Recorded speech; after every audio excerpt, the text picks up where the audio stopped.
My name is Holly Steele. I'm a teacher on special assignment in the Fullerton School District. And I have a lot of Fullerton friends in here. Thank you. It's always nice to see familiar people. My background by training I am a junior high science teacher or middle school science teacher.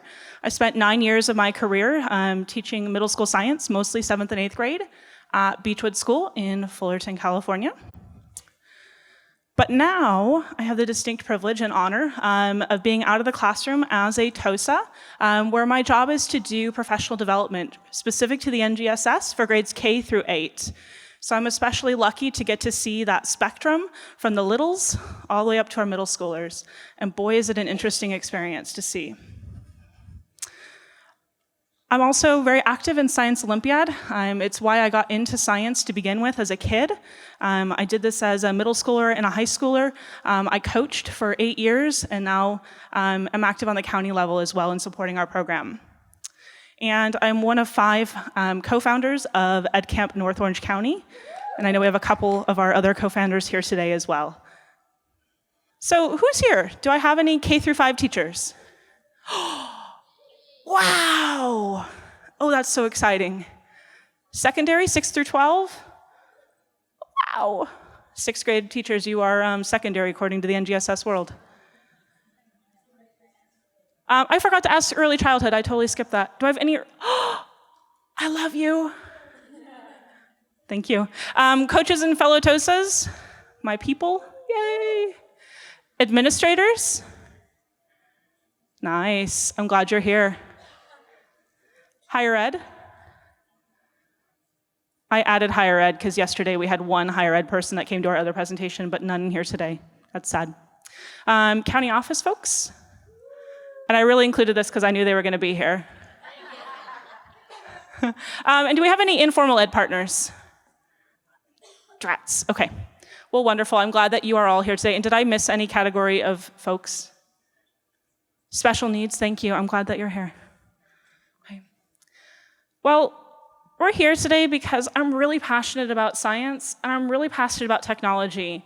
And I kind of want to make a claim. I'll back it up and I'll explain. But I'll make the claim that science has an image problem. Maybe you agree with that, maybe you don't. Let me explain. If you were to ask a child what they would see if a scientist were to stand in front of a mirror and what would that reflection look like, what do you think they'd say?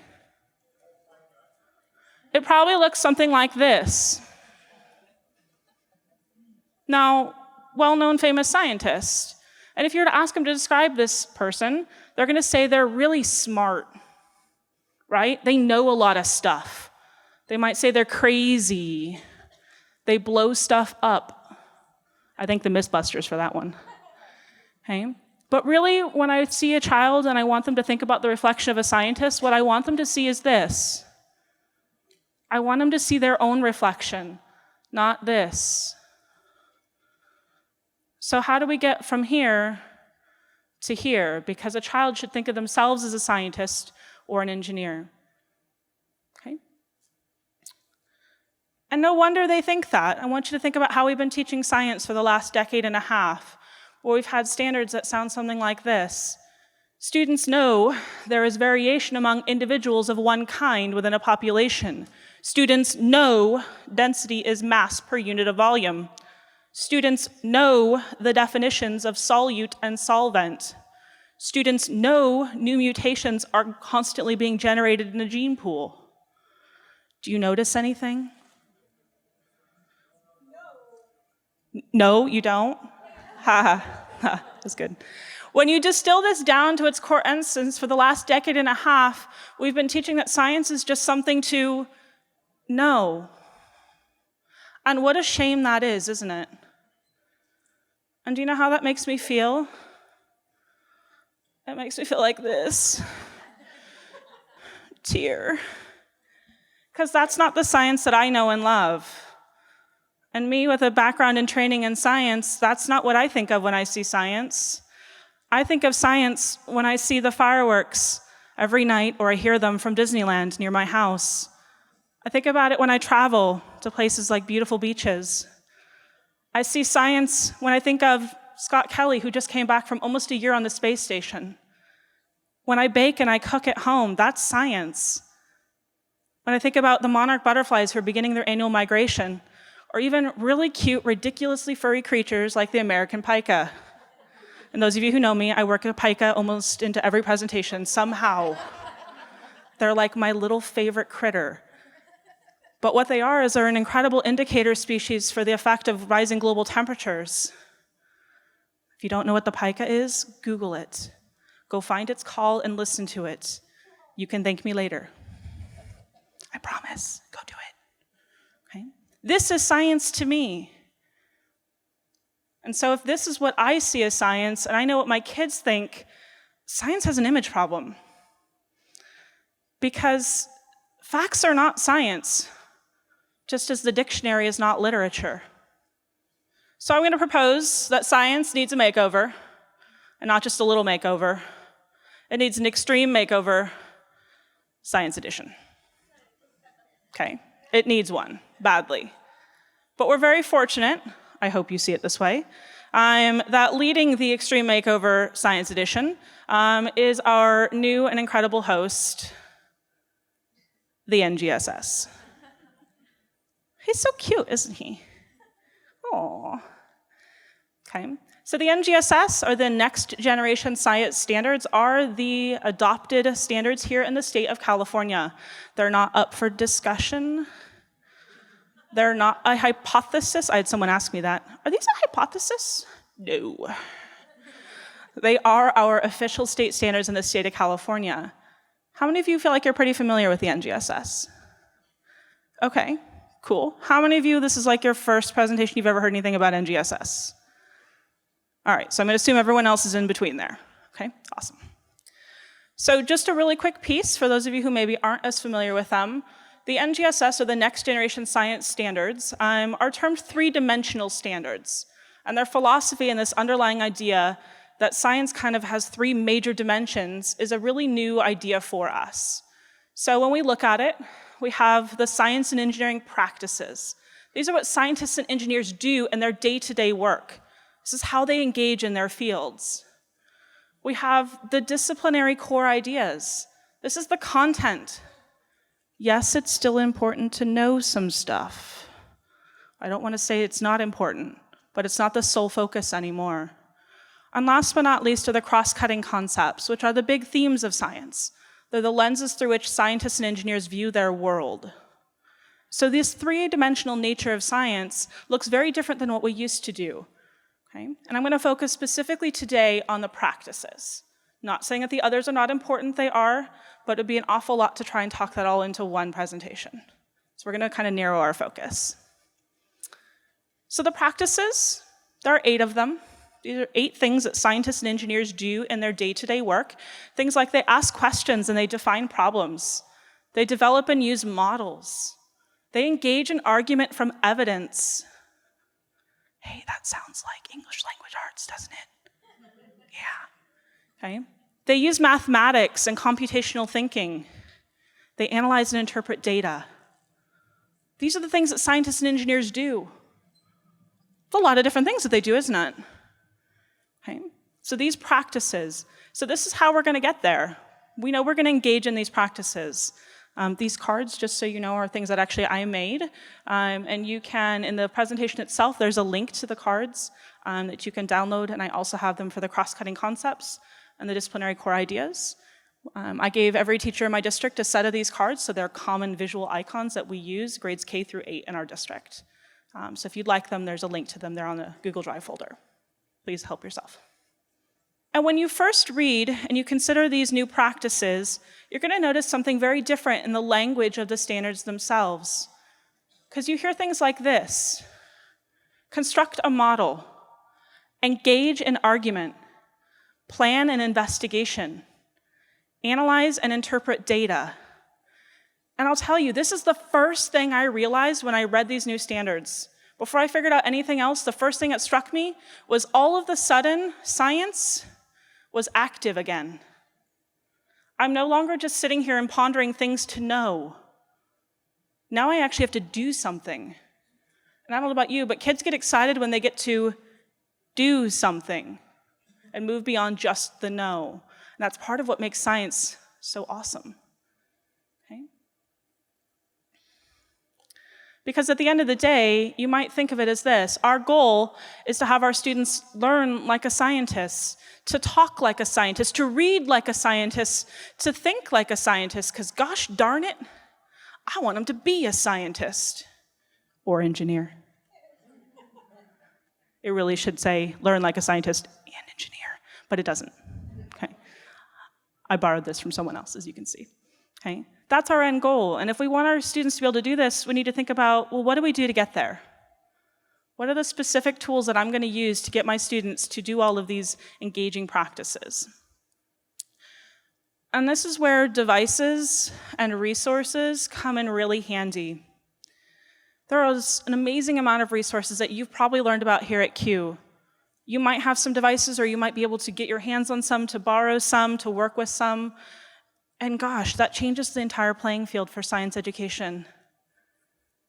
And when we think about all of those things, those are all really important tools that are part of our makeover, right? So we need to think about our tools and how we use them. Now, I've reworked this presentation about 3 times in the last 24 hours. Originally, I was going to give you each practice and give you like, here's something you can do. And then it felt like this.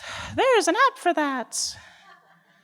And that's exactly the kind of presentation that I generally despise, because it's just a laundry list of things, and I don't really get a sense of what I'm supposed to do with them. So caution with that, there's an app for that mentality. Okay? Yes, there's probably an app for that. Okay?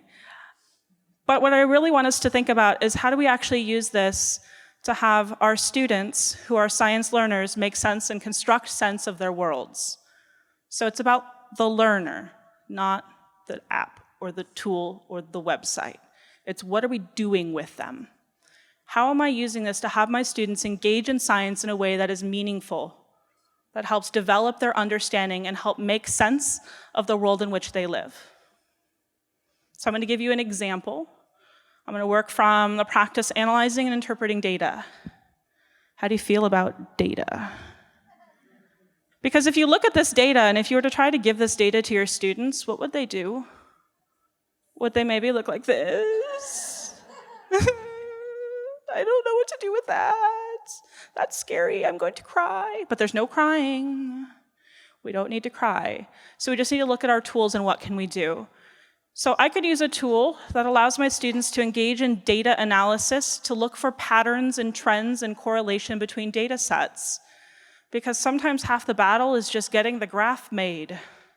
And if you know and you've ever tried to sit there and work with kids, as a science teacher getting into graph, you could spend an entire period on making the graph. This tool in particular lets you drag and drop different variables to your axes, and it generates graphs on the fly. It's so cool. But it's not about the tool, it's about what can I do with it. So here's a graph I made in about 2 seconds. Okay, this happens to be the total greenhouse emissions, excluding land use, over time for the last 2 decades. Well, I can really quickly see that there's a trend that I've noticed, right? It's really easy to point out, look, it increases over time. But just as easily, I could figure out, well, what's the relationship between ocean acidification over time? Wow, look at that.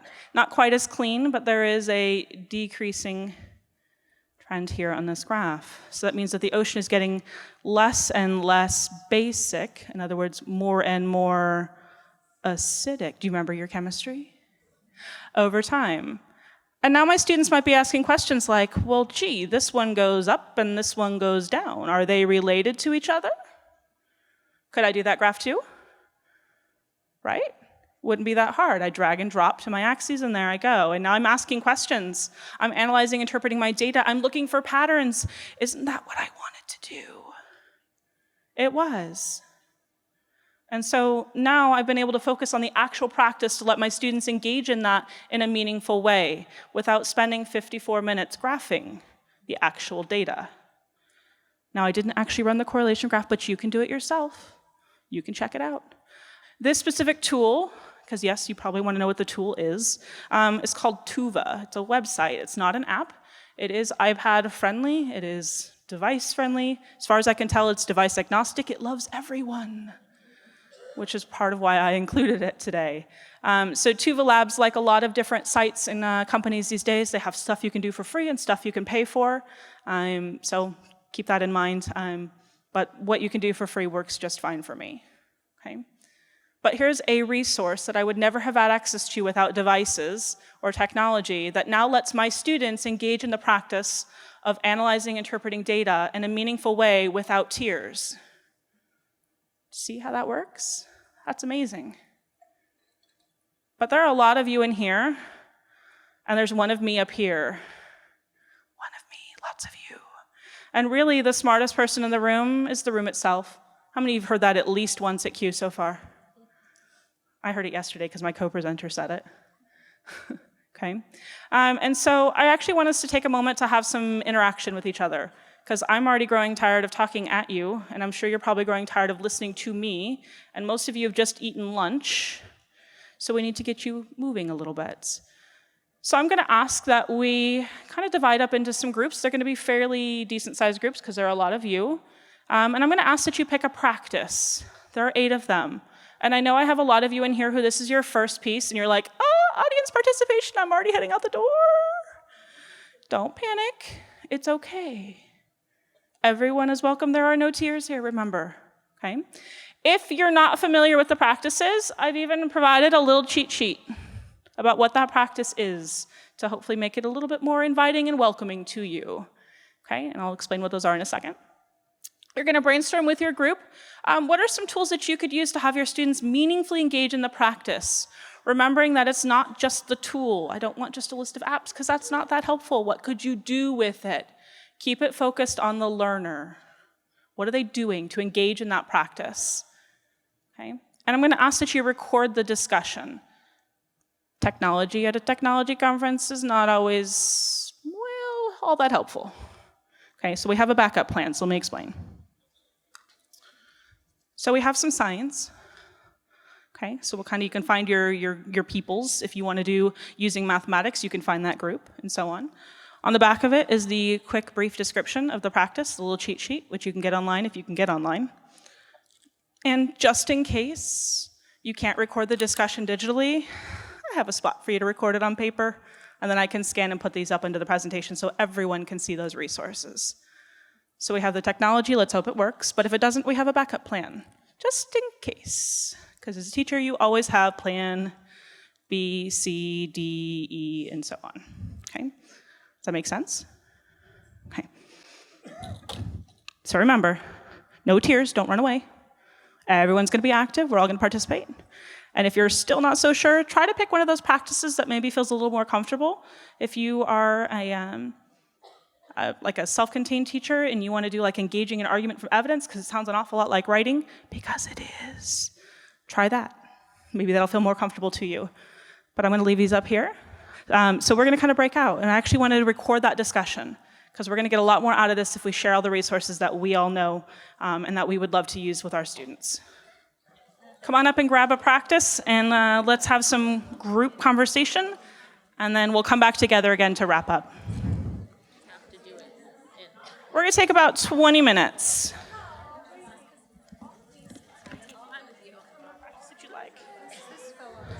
Yeah, it's okay, it's fine. Yeah, take one.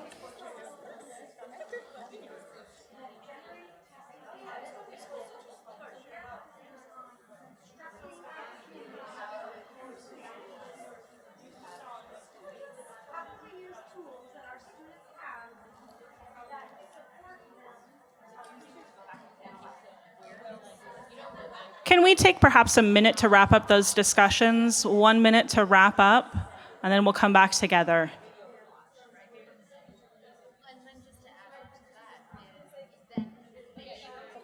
Thank you for wrapping up those discussions. If you want to just hold the placards for a moment, the posters, that'd be great. So I do want us to come back together. And remember that I started today saying that science has an image problem, and that's kind of why I'm in my field, because I want to change that image. And how am I going to do that? I'm going to do that with the help of the NGSS guru, which is hopefully going to help us redefine science education And what am I going to use to redefine science education within the context of the NGSS are all of those great tools. How many of you learned one new resource at least? How many of you learned maybe a different way to use an existing resource? Awesome. So I hope that you walked away with something that will let you and your students engage in science in a way that is active, that puts them as the center, as the learner making sense of their world, because it's really about them. So I just want to give like a little extra piece. I like to include this in presentations when I can. It's really important as educators, especially right now with NGSS, to develop your own PLN and make those connections, because it can feel very isolating sometimes. I'm the one and only person in my district who works on NGSS implementation, and it can feel very lonely. But then I see all of you, and I don't feel so lonely anymore. It's happy. Some places that you can go on Twitter, some hashtags that you can search. The last is a Twitter handle, NGSS Tweeps. That account was just started. I don't even know who started it. But it's going to be a rotating account where each week they're going to feature someone else who's working on NGSS implementation, and they'll give you a window into their classroom for the week, which sounds like a phenomenal idea. I can't wait to see what comes out of that account. Okay. And if Twitter isn't your thing, it really should be. But maybe you want to try Facebook, because that feels a little more comfortable. Okay. Some resources here. The California pages, they're all closed groups, but all you have to do is request access, and they'll gladly let you in. There's one for district coaches, one for elementary, middle, and high school teachers. Then there's NGSS Educators, which is a national group. And I'm sure that there are others too. These are just resources that I happen to use. Okay. So develop that network, because we are all in this together. I feel like it's a kumbaya moment, but you already had your kumbaya circles, so it's only fair. Okay. So those are all clickable links, just so you know. So if you were to access this presentation digitally from the presenter resources, you can click on that and it'll take you directly to each of those groups or to the search page for each of those hashtags. So I am just going to go ahead and wrap this up. I want to thank you for coming today and exploring the NGSS with me and looking at how we can move from just knowing to doing. My email address is up here, as is my Twitter handle. The QR code is to the presentation, as is the short link, and this is already live in the presenter resources. Some of you probably watched me continue to work on this because it was still active. And also linked within there will be your capturing of all of the things that you shared within your groups. If you go to that capture the discussion slide, you can click on that link, and you can see what everyone said in all the other groups that you did not get to visit. And that's a Google document, so it'll live as long as Google lives. And I expect that Google will take over the world, so I don't think it's going anywhere anytime soon. So thank you very much for coming today. I really appreciate it.